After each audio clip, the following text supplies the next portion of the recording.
Көп адамдар ойлайды екен, медресе деген бұл сол намазды қалай оқуды үйрететін жер. Медресе деген бұл анау баласы бір бұзықтық қылып түзеле алмай жүрген, ешкімге жарамай жүрген адамды түзететін, немесе мүлде іске жарамайды, әйтеуір бір адам болсыншы, науқас еді, сол жерде емделіп алсыншы деген жерде ойлайды. Бұның барлығы қате пікір. Иә, медресе адамды жақсылыққа шақырып, жамандыққа пана болып, жақсылыққа шақыратын, жамандықтан қайтаратын, иманын, мінезін, жүріс-тұрысын түзететін нұрлы орын. Әйтсе де, көп адамдар сол жердің ақысын дұрыс бермейді. Біреулер медресеге өзінің еш нәрсеге жарамайтын перзентін апарып береді. Сөйтеді де, кім жаман, имам жаман, кім жаман, молда жаман деп жамандайды. Негізі медресе бұл Алланы танытатын, және сол медреседе бүкіл Құран-ы Кәрим оқылып, оны түсініліп, амалда орындалып, және халыққа насихатталуы үйретілетін орын. Ол жерде пайғамбарымыздың өмірбаянында айтқан сөздері де.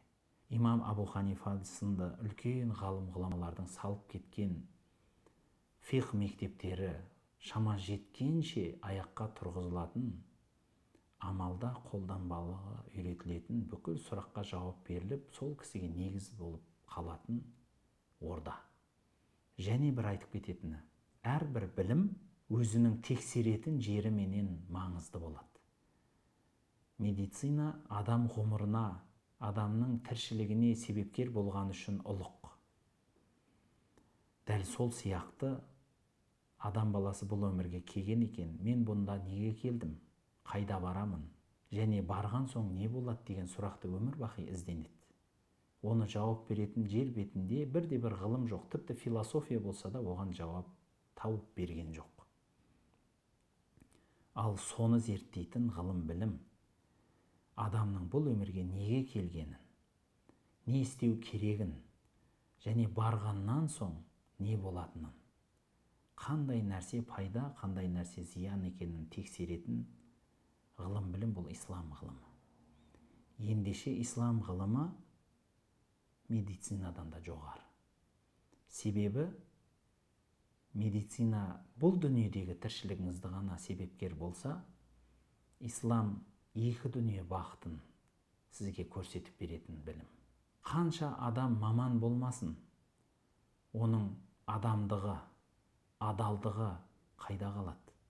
Әлбетте осы ол кісінің адамдығын, мінезін, ол кісінің имандылығын шыңдайтын орын да осы медресе.